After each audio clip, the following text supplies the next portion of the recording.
अनु अचानक आर्य के घर के गेट पर बेहोश हो गई। सोचिए, इतने बड़े ड्रामा में ये क्या नया ट्विस्ट है। जी हाँ, अनु जैसे ही कदम रखती है आर्य के घर के गेट के अंदर, वह अचानक जमीन पर गिरकर बेहोश हो जाती है। क्या ये सिर्फ एक सामान्य फ्लैशबैक है या फिर कोई बड़ा रहस्य सामने आने वाला है? सोचिए, अनु की आंखों के सामने कौन-कौन सी यादें चल रही होंगी कि वह इतनी जल्दी बेहोश हो गई।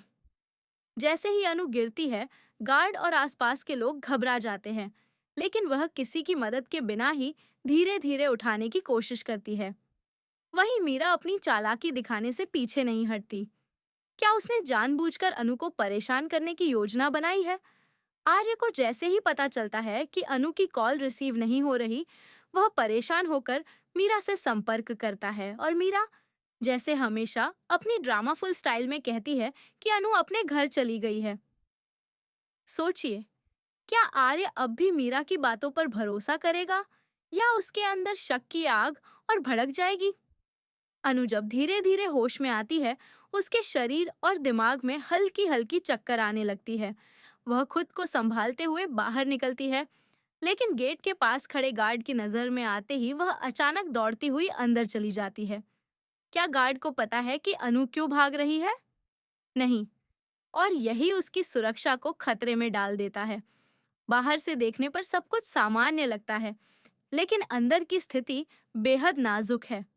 अनु के कदम जैसे ही घर के अंदर पड़ते हैं, उसके सामने फ्लैशबैक की एक और लाइन आती है, जो उसके पिछले अनुभवों को पूरी तरह से ताज़ा कर देती है।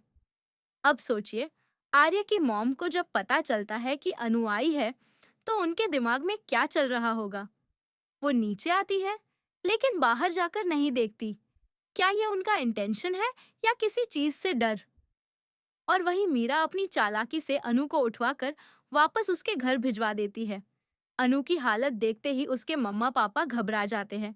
क्या उन्होंने कभी सोचा था कि उनके घर लौटते ही उनकी बेटी इतनी परेशान हो जाएगी?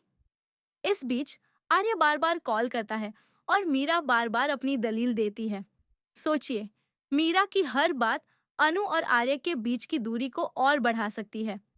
क्या ये सच में सिर्फ एक गलत फहमी है या मीरा की सोची समझी चाल का हिस्सा? और अब जब अनु अपने घर में है, तो क्या वह सच में आराम कर पाएगी या फिर उसके सामने नया खतरा खड़ा हो जाएगा?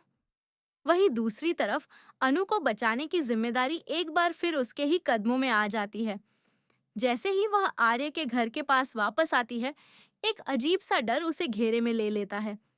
क्या यह डर सिर्फ उसके अंदर की यादों का असर है या फिर कोई और खतरा उस घर के आसपास मंडरा रहा है?